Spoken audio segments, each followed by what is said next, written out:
리연아, 즉시 복귀하라. 거부시 격추한다. 무전기에서 터져나오는 목소리. 계기판의 연료 경고등은 빨간색으로 깜빡이며 3%를 가리키고 있었습니다. 레이더 경보음이 귓전을 울리고 창밖으로는 예광탄이 물결을 가르며 날아왔습니다. 그 순간 저는 속삭였습니다. 이번에 돌아가면 나는 죽는다. 믿기지 않으시겠지만 이것은 제가 실제로 겪은 일입니다. 저는 북한 공군에서 전투기를 몰던 여성 조종사였고 그날 아침 저는 생사를 건 선택을 했습니다. 하늘 위에서 말입니다. 왜 저는 조국을 버리고 남쪽으로 날아가야 했을까요? 그날 제 뒤를 쫓던 추격기들은 왜 저를 격추하려 했을까요? 이 믿기 힘든 탈출기가 궁금하시다면 구독과 좋아요 버튼을 눌러주세요. 어느 지역에서 사연을 듣고 계신지 댓글 달아주시면 감사한 마음으로 인사드리겠습니다. 지금부터 그 전말을 제가 어떻게 북한의 하늘에서 자유의 하늘로 날아왔는지를 들려드리겠습니다. 나는 리연아. 29살 조선인민군 공군 항공 및 반항공군 소속 전투비행사였습니다. 평양 남신비행단에서 미그 21을 몰았습니다. 신문에는 하늘의 꽃 공화국이 자랑하는 여성 영웅이라는 수식어가 따라다녔죠. 김정은 동지께서 직접 악수해 주신 사진도 있었습니다. 그 순간만큼은 정말로 자랑스러웠습니다. 하지만 실상은 달랐습니다. 제가 탄 미그 21은 소련 시절에 만들어진 기체였습니다. 이륙할 때마다 엔진에서 이상한 소리가 났고 계기판은 제대로 작동하지 않았습니다. 정비병들은 중국산 짝퉁 부품을 끼워 맞추느라 밤을 새웠죠. 대위 동무, 오늘 비행 훈련은 30분만 하겠습니다. 연료가 부족합니다.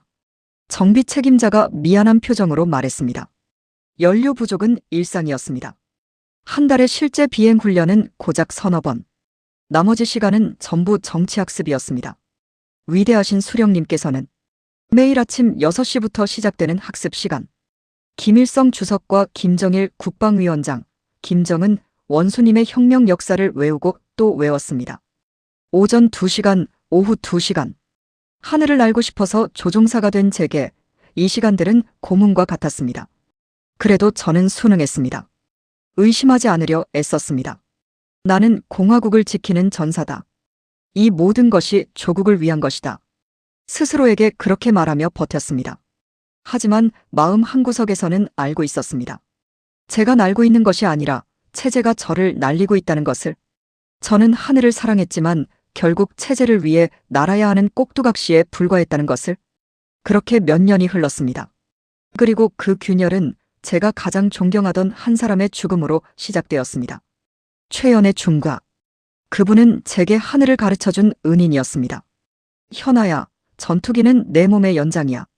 기체와 하나가 되어야 해. 처음 조종관을 잡았을 때 떨리는 제 손을 감싸쥐며 말씀하셨습니다. 엄격한 군인이었지만 유일하게 저를 사람으로 대해주신 분이었습니다. 그날도 평범한 하루였습니다. 오전 훈련을 마친 연희 선생님은 평소처럼 정비 기록을 확인하고 계셨습니다. 점심을 함께 먹으며 다음 주 비행 계획에 대해 이야기했죠. 내일 새벽 5시에 출근해라. 중요한 서류 정리가 있다. 선생님의 마지막 말이었습니다. 그런데 그날 저녁 보위부 요원들이 들이닥쳤습니다. 선생님은 비행복도 벗지 못한 채 끌려가셨습니다. 주변 사람들은 모두 고개를 숙인 채 외면했습니다. 저도 마찬가지였습니다. 최연의 중좌 동무는 어디 가셨습니까? 이튿날 아침 제가 조심스레 물었습니다. 어젯밤 야간 비행 훈련 중 추락 사망하셨습니다. 영웅적인 희생이셨습니다. 정치 지도원의 차갑고 단호한 대답이었습니다. 하지만 이상했습니다. 어제는 야간 비행이 없던 날이었습니다. 저는 그날 밤 비행 일정표를 확인했었으니까요. 게다가 선생님은 저녁에 끌려가셨는데 어떻게 밤에 비행을 하셨다는 걸까요? 며칠 후 선생님의 사물함을 정리하던 중이었습니다. 제복 주머니 안쪽 찢어진 천 사이에서 작은 종이가 나왔습니다. 비행단 연료 절취 조사 대상 리연아. 제 손이 떨렸습니다. 연료 절취? 저는 그런 적이 없었습니다. 하지만 북한에서 조사 대상이라는 말은 곧 제거 대상을 의미했습니다. 그제야 깨달았습니다. 선생님은 저를 보호하려다 희생되신 것입니다. 누군가 저를 함정에 빠뜨리려 하고 있었고 선생님이 그것을 알아차리셨던 것입니다. 그날 밤 저는 잠을 이룰 수 없었습니다. 천장을 바라보며 생각했습니다. 내가 다음이구나. 그 문서를 발견한 다음 날부터 제 일상은 완전히 달라졌습니다. 아침 6시 막사에서 나오는 순간부터 보이부 요원들이 따라붙었습니다. 식당에 가도 화장실에 가도 비행 준비를 하러 경납고에 가도 늘 10발짝 뒤에서 저를 지켜보았습니다. 리연아 대위 동무, 오늘 컨디션은 어떻습니까? 정치지도원이 이전과 달리 지나치게 친절한 미소를 지으며 물었습니다. 북한에서 갑자기 친절해지는 것만큼 무서운 것은 없습니다. 예, 좋습니다. 저는 최대한 평정을 유지하며 대답했습니다. 어느 날 저녁 정비병 박영철이 조심스럽게 다가왔습니다. 그는 주위를 살피며 공구함을 정리하는 척하더니 낮은 목소리로 속삭였습니다. 대위 동무 조심하십시오. 보위부에서 이번엔 조종사 한 명을 정리하는 작업이라 하더이다. 최중자 동무 때처럼. 그의 얼굴에는 두려움이 가득했습니다. 그리고 그는 더 이상 아무 말도 하지 않았습니다. 더 말하는 것 자체가 목숨을 거는 일이었으니까요. 일주일 후 저와 같은 대대 소속이던 김철수 대위가 사라졌습니다. 가족이 위독해서 휴가를 갔다. 공식 발표였습니다. 하지만 그의 사물함은 그대로였고 세면도구도 그대로 남아 있었습니다. 열흘 뒤에는 이순희 상위가 사라졌습니다. 자진 전역 후 지방으로 내려갔다. 또 다른 거짓말이었습니다.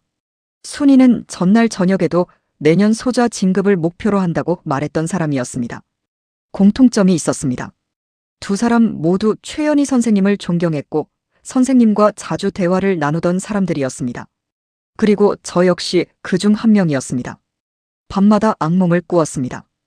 보위부 요원들이 저를 끌고 가는 꿈, 어두운 방에서 신문 받는 꿈, 총살당하는 꿈. 아침에 눈을 뜨면 온몸이 땀으로 젖어 있었습니다. 내가 다음이다. 나도 곧 사라질 것이다. 더 이상 부정할 수 없었습니다. 저는 이미 제거 대상 명단에 올라 있었습니다. 문제는 언제냐는 것뿐이었습니다. 그때 어머니의 얼굴이 떠올랐습니다. 살아야 했습니다. 어떻게든 살아남아야 했습니다. 일요일 오후 한 달 만에 허락된 외출이었습니다. 어머니는 평양시내 작은 식당에서 저를 기다리고 계셨습니다. 현아야, 많이 야위었구나. 어머니는 제 얼굴을 쓰다듬으며 눈물을 참으셨습니다. 평생 강인하셨던 어머니가 그렇게 약해 보인 적은 처음이었습니다. 어머니, 괜찮습니다. 훈련이 좀 힘들어서 그래요. 저는 괜찮은 척 웃으며 말했습니다. 어머니를 걱정시키고 싶지 않았습니다. 하지만 어머니는 아셨던 것 같습니다. 제 눈빛을, 제 떨리는 손을, 계속 주위를 살피는 제 모습을. 어머니는 말없이 식사를 차려주셨습니다. 천천히 먹어라. 오늘은 내가 좋아하는 돼지고기 볶음도 준비했다. 하지만 음식이 목으로 넘어가지 않았습니다. 평소 같으면 맛있게 먹었을 요리가 그날따라 모래를 씹는 것 같았습니다. 어머니. 제가 무언가 말하려는 순간 어머니가 재빨리 제 입을 막았습니다. 조용히 해라. 여기는 귀가 많다. 맞았습니다. 북한에서는 식당에도 거리에도 어디에나 감시의 눈이 있었습니다. 잘못된 말 한마디가 가족 전체를 정치범 수용소로 보낼 수 있었습니다. 식사를 마치고 헤어지려는 순간 어머니가 제 손을 꽉 쥐었습니다. 그리고 작은 종이 한 장을 제 손바닥에 쥐어주셨습니다. 화장실 가서 봐라. 지금은 안 돼. 어머니의 목소리가 떨리고 있었습니다. 그 떨림 속에서 저는 어머니의 모든 두려움과 사랑을 느낄 수 있었습니다. 화장실 칸막이 안에서 그 종이를 펼쳤습니다. 어머니의 떨리는 글씨가 보였습니다. 현아야, 너를 지키지 못한다. 내가 택한 길을 따라가라. 그 짧은 문장이 의미하는 것을 이해하는 데는 오래 걸리지 않았습니다. 어머니도 알고 계셨던 것입니다. 제가 위험에 처해 있다는 것을, 그리고 어머니조차 저를 보호할 수 없다는 것을. 어머니는 당 간부의 아내였습니다. 아버지는 전쟁 때 순국하셨고 어머니는 혁명 유가족으로서 나름의 지위를 가지고 계셨습니다. 그런 어머니도 저를 지킬 수 없다는 것. 그것이 의미하는 바는 명확했습니다. 저를 제거하려는 사람들은 매우 높은 위치에 있었습니다. 그 쪽지를 변기에 버리고 물을 내렸습니다. 거울을 보니 창백한 제 얼굴이 보였습니다. 29살. 아직 젊은 나이였습니다. 이렇게 죽고 싶지 않았습니다. 다음 날 아침 비행 명령서가 내려왔습니다. 단독 서해 경계 비행. 연료 만충. 항로 변경 시 즉각 사격 승인. 손이 떨렸습니다. 이 명령서의 의미를 모를 리 없었습니다. 조종사들 사이에서는 공공연한 비밀이었습니다. 정리해야 할 조종사에게 내리는 마지막 임무. 홀로 비행하게 하고 연료를 가득 채우고 만약 항로를 이탈하면 격추한다는 명령. 하지만 실제로는 비행 중 사고사 처리하는 것이 목적이었습니다. 최연희 선생님도 김철수 대위도 이순희 상위도 아마 이런 명령을 받았을 것입니다. 그리고 그들은 돌아오지 못했습니다. 저녁 막사로 돌아와 침대에 누웠습니다. 천장을 바라보며 생각했습니다. 평생을 체제를 위해 살았습니다. 당을 위해, 수령을 위해, 조국을 위해. 하지만 정작 그 조국은 저를 버렸습니다. 아니, 제거하려 하고 있었습니다. 그날 밤 저는 결심했습니다. 죽든 살든 내일이 마지막이다. 어차피 죽을 거라면 북한 하늘에서 죽느니 자유를 향해 날아가다 죽겠다고. 성공 확률은 모르겠습니다. 하지만 가만히 죽기보다는 나았습니다. 어머니가 준 쪽지의 의미를 이제야 완전히 이해했습니다. 내가 택한 길을 따라가라. 그것은 작별 인사였습니다. 그리고 허락이었습니다. 어머니는 제가 탈출을 시도할 것을 알고 계셨고 그것을 막지 않으셨습니다. 저는 내일 아침 이륙하면 다시는 북한 땅으로 돌아오지 않을 것입니다. 어머니를 다시 보지 못할 것입니다. 하지만 살아야 했습니다. 그것만이 어머니의 사랑에 보답하는 길이었습니다. 2019년 6월 17일 오전 8시 47분. 평양 남신비행단 활주로. 미그 21, 기체번호 1427. 제 마지막 비행기였습니다. 새벽부터 비행 준비를 했습니다. 평소와 다를 바 없이 기체 점검을 하고 연료를 확인하고 계기판을 체크했습니다. 하지만 제 심장은 터질 듯 뛰고 있었습니다. 대위 동무, 오늘 기체 상태가 좋습니다. 연료도 만탱크입니다. 정비병이 말했습니다. 그의 눈빛에서 무언가를 읽을 수 있었습니다. 조심하세요라는 무언의 메시지. 그도 알고 있었던 것입니다. 고맙네. 저는 짧게 대답하고 조종석에 올랐습니다. 헬멧을 쓰고 안전벨트를 매고 산소 마스크를 확인했습니다. 모든 것이 평소와 같았습니다. 하지만 이번에는 달랐습니다. 이번 비행은 제 인생의 마지막 비행이 될 것이었습니다. 북한에서의 1427호기 이륙허가. 서해 경계 항로 유지하라. 관제탑의 목소리가 헤드셋으로 들려왔습니다. 1427호기 이륙합니다. 저는 평소와 다름없이 대답했습니다. 목소리가 떨리지 않도록 신경 썼습니다. 엔진 출력을 최대로 올렸습니다. 활주로를 달리는 기체. 속도가 점점 빨라졌습니다. 120노트, 130노트, 140노트. 그리고 이륙. 바퀴가 지면에서 떨어지는 순간 묘한 감정이 밀려왔습니다. 북한의 땅이 발밑으로 멀어졌습니다. 마지막으로 보는 조국의 모습이었습니다. 1427호기, 고도 3000m 유지, 방위각 270. 1427호기 수신. 저는 침착하게 대답했습니다. 고도를 올리며 서쪽으로 방향을 잡았습니다. 평소와 똑같이. 고도 3000m에 도달했습니다. 아래로 서해 바다가 펼쳐졌습니다. 맑은 날씨였습니다. 시야가 좋았습니다. 심호흡을 했습니다. 그리고 결심했습니다. 지금이다. 조종관을 남쪽으로 틀었습니다. 그리고 급강하. 1427호기. 무엇 하는가? 즉시 항로 복귀하라. 관제탑의 목소리가 터져나왔습니다. 예상했던 반응이었습니다. 저는 무전기를 껐습니다. 고도계가 미친 듯이 돌아갔습니다. 3000, 2000, 1000, 500, 200. 해면 50m. 레이더를 피하기 위해 최대한 낮게 날았습니다. 파도가 기체 바로 밑에서 일렁였습니다. 조금만 실수해도 바다에 추락합니다. 귀에서 바람 소리가 요란했습니다. 기체가 진동했습니다. 한계 속도에 가깝게 날고 있었습니다. 그리고 그때 레이더 경보음이 울렸습니다. B-B-B-B. 뒤를 돌아보니 2대의 전투기가 쫓아오고 있었습니다. 동료들이었습니다. 제가 며칠 전까지 함께 훈련하던 사람들. 박민철 소자와 강성호 대위. 그들의 기체 번호가 보였습니다. 리현아 대위. 즉시 복귀하라. 이것은 명령이다. 무전이 다시 켜졌습니다. 강제 주파수 개입이었습니다. 박민철의 목소리였습니다. 30초 내 복귀하지 않으면 격추 명령이 떨어진다. 리언아. 저는 대답하지 않았습니다. 더 낮게, 더 빠르게 날았습니다. 제발 돌아와. 가족들이 어떻게 되는지 알잖아. 박민철의 목소리에 절박함이 묻어났습니다. 그도 원하지 않았을 것입니다. 동료를 쏴야 하는 상황을. 하지만 저는 계속 남쪽으로 날았습니다. 그리고 예광탄이 날아왔습니다. 쉿. 빨간 불빛이 기수 왼쪽을 스쳤습니다. 경고 사격이었습니다. 마지막 경고다. 복귀하라. 복귀하지 않으면 격추한다. 귓가에 박민철의 목소리가 들렸습니다. 그의 목소리도 떨리고 있었습니다. 저는 속삭였습니다. 미안해, 민철 오빠. 나는 살고 싶어. 그리고 다시 한번 급기동. 기체가 비명을 지르듯 삐걱거렸습니다. 두 번째 예광탄. 이번에는 더 가까웠습니다. 진짜였습니다. 연료 게이지를 보니 15%였습니다. 남쪽까지 갈 수 있을지 확신할 수 없었습니다. 하지만 뒤돌아갈 수는 없었습니다. 뒤돌아가면 죽음이었으니까요. 앞만 보고 날았습니다. 자유를 향해. 쾅. 왼쪽 날개에 충격이 느껴졌습니다. 피격당한 것입니다. 경고등이 일제히 켜졌습니다. 엔진 출력이 급격히 떨어졌습니다.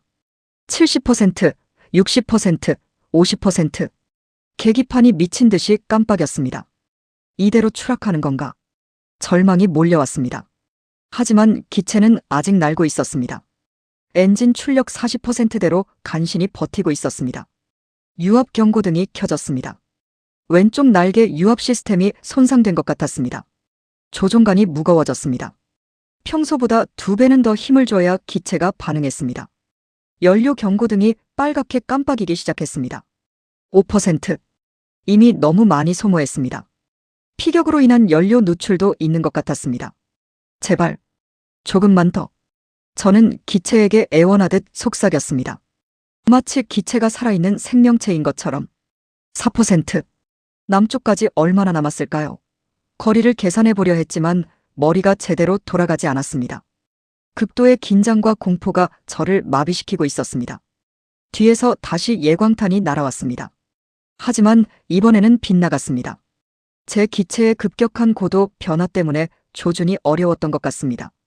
리언아, 더 이상 날 수 없다. 탈출하라. 낙하산으로 탈출해. 박민철의 목소리가 들렸습니다. 그는 저를 살리려 하고 있었습니다. 탈출하면 구조될 것이고 북한으로 송환될 것이고 저는 재판을 받을 것입니다. 하지만 적어도 죽지는 않을 것이라고 생각했을 것입니다. 하지만 저는 알고 있었습니다.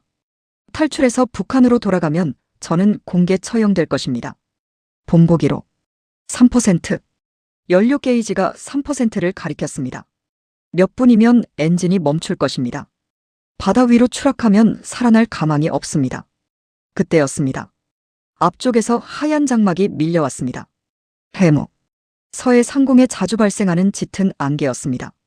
이거다. 저는 주저없이 해무 속으로 뛰어들었습니다. 순식간에 시야가 사라졌습니다. 앞도 뒤도 보이지 않았습니다. 하얀 안개만이 기체를 둘러쌌습니다. 1427호기. 응답하라. 레이더에서 사라졌다. 뒤따라오던 추격기들의 무전이 들렸습니다. 그들도 저를 놓친 것입니다. 시계 제로.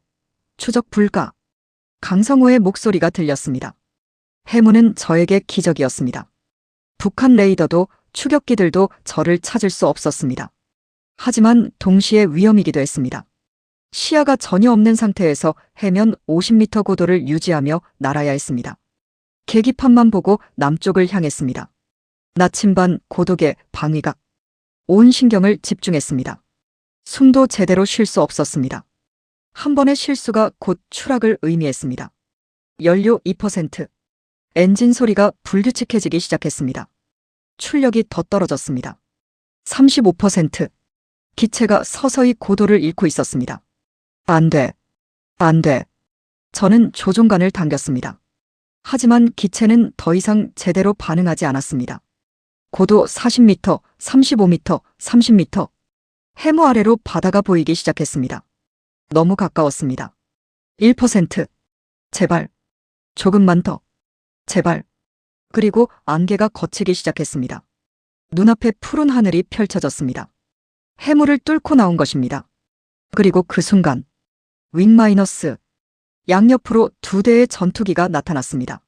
하지만 북한 전투기가 아니었습니다. F-15K. 대한민국 공군이었습니다. 여기는 대한민국 공군입니다. 엔진 출력을 낮추고 속도를 줄이십시오. 우리가 안내하겠습니다. 이제 안전합니다. 헤드셋으로 들려오는 한국어. 남한 말씨였습니다. 그 순간 눈물이 쏟아졌습니다. 살았다. 살았어. 드디어. 목이 메어 말을 제대로 할 수 없었습니다. 헬멧 안에서 눈물이 흘러내렸습니다. F-15K 2대가 양옆에서 저를 호위하며 날았습니다. 처음으로 느끼는 안전함이었습니다. 누군가 저를 보호해주고 있었습니다. 천천히 하십시오. 우리가 함께 갑니다. 착륙까지 안내하겠습니다. 기체 상태가 어떻습니까? 따뜻한 목소리였습니다. 걱정하는 목소리였습니다. 연료가 거의 없습니다. 겨우 대답했습니다. 알겠습니다. 가장 가까운 기지로 안내하겠습니다. 5분이면 됩니다. 할 수 있습니다. 연료 경고등이 깜빡이다 꺼졌습니다. 0%. 엔진 소리가 점점 작아졌습니다. 하지만 괜찮았습니다. 활주로가 보였습니다. 제 앞에는 자유가 있었습니다. 눈을 떴을 때 천장이 낯설었습니다. 하얀 천장, 깨끗한 침대 시트, 창밖으로 보이는 높은 건물들, 그리고 그 사이로 흐르는 넓은 강. 한강이었습니다. 깨어나셨군요. 옆에서 누군가 말했습니다. 양복을 입은 중년 남성이었습니다. 여기는 어디입니까? 서울입니다. 대한민국의 수도. 리연아 대위님, 당신은 지금 자유로운 땅에 있습니다. 자유. 그 단어가 실감이 나지 않았습니다. 저는 국가정보원 소속입니다. 앞으로 72시간 동안 신원 확인 절차가 있을 것입니다. 걱정하지 마세요. 우리는 당신을 보호할 것입니다. 북한에서 조사라는 말은 고문과 같은 의미였습니다. 저는 본능적으로 몸을 움츠렸습니다. 두려워하지 마십시오. 여기서는 폭력이 없습니다. 그는 따뜻한 커피 한 잔을 건넸습니다. 천천히 드세요. 준비되면 이야기를 들려주세요. 커피. 북한에서는 고위 간부들만 마실 수 있는 것이었습니다. 저는 조심스럽게 한 모금 마셨습니다. 달콤하고 부드러웠습니다. 맛있습니다. 제 눈에서 또 눈물이 흘렀습니다. 왜 울고 있는지 모르겠습니다. 그냥 눈물이 멈추지 않았습니다. 조사는 생각보다 부드러웠습니다. 그들은 제 이야기를 경청했습니다. 최연애 선생님의 이야기를, 사라진 동료들의 이야기를, 제가 겪은 공포를 들어주었습니다. 평양 남신 비행단의 구조에 대해 말씀해 주시겠습니까? 비행 일정은 어떻게 되었나요? 미그-21의 상태는 어땠습니까? 그들은 질문했지만 강요하지 않았습니다. 제가 대답하기 어려워하면 다른 질문으로 넘어갔습니다. 사흘째 되는 날 조사관이 말했습니다. 리현아 대위님, 당신이 가져온 비행단 내부 정보는 북한 공군의 본질을 보여줍니다. 이것은 매우 중요한 증언입니다. 저는 품 안에 간직했던 최연희 선생님의 메모를 꺼냈습니다. 탈출 직전 선생님의 사물함에서 가져온 그 문서. 펼쳐보니 거기에는 더 많은 내용이 있었습니다. 비행단 내부의 부정부패, 연료 횡령, 부품 착복. 선생님은 이 모든 것을 기록하고 계셨습니다. 이것을 세상에 알려주십시오. 최연애 선생님은 저를 지키려다 돌아가셨습니다. 그분의 희생이 헛되지 않게 해주세요. 조사관은 고개를 끄덕였습니다. 약속드립니다. 우리는 이 증언을 세상에 알릴 것입니다. 북한 주민들이 어떤 상황에 처해 있는지 국제사회가 알아야 합니다. 그날 밤 저는 처음으로 악몽 없이 잠들었습니다. 누군가 저를 끌고 가는 꿈도, 총살당하는 꿈도 꾸지 않았습니다. 다음 날 아침 거울을 보았습니다. 북한군 조종사 리연아가 아닌 그저 29살 여성 리연아의 얼굴이 보였습니다. 누군가 제 어깨에 계급장을 달아주지 않았습니다. 누군가 제게 복종을 요구하지 않았습니다. 누군가 제게 수령님을 찬양하라고 강요하지 않았습니다. 처음으로 조종사가 아닌 사람으로 대접받는 기분이었습니다. 창밖의 한강을 바라보며 생각했습니다. 선생님, 저 살았습니다. 자유로운 곳에서 숨쉬고 있습니다. 선생님이 지켜주신 목숨 헛되이 하지 않겠습니다. 그날 오후 사회복지사분이 찾아왔습니다. 리연아 씨, 앞으로의 계획을 함께 세워볼까요? 하나원에서 정착 교육을 받으시게 됩니다. 그리고 새로운 삶을 시작하실 수 있습니다. 새로운 삶. 저는 그 말이 좋았습니다. 1년이 흘렀습니다. 오늘 저는 한국항공대학교 부설항공안전교육센터에서 강연을 하게 되었습니다. 청중석에는 항공 관련 전공 학생들과 일반인들이 앉아 있었습니다. 안녕하십니까? 저는 리현아입니다. 마이크를 잡은 제 손이 떨렸습니다. 하지만 이제는 두려움의 떨림이 아니었습니다. 저는 북한에서 전투기를 몰았던 조종사였습니다. 그리고 1년 전 생사를 걸고 이 땅으로 날아왔습니다. 청중들이 숨을 죽이며 저를 바라보았습니다. 많은 분들이 제게 묻습니다. 조국을 배신한 것이 아니냐고. 하지만 저는 말씀드립니다. 저는 배신자가 아닙니다. 저는 하늘을 지키고 싶었던 사람입니다. 자유로운 하늘을 꿈꿨던 사람입니다. 제 목소리는 떨렸지만 확고했습니다. 북한에서 저는 선전도구였습니다. 여성 영웅이라는 간판이었죠. 하지만 제 의지는 없었습니다. 제 꿈은 없었습니다. 그저 체제가 원하는 대로 살아야 했습니다. 저는 잠시 숨을 고르고 계속했습니다. 하지만 여기서는 다릅니다. 저는 제 의지로 선택할 수 있습니다. 무엇을 먹을지, 어디로 갈지, 무엇을 공부할지.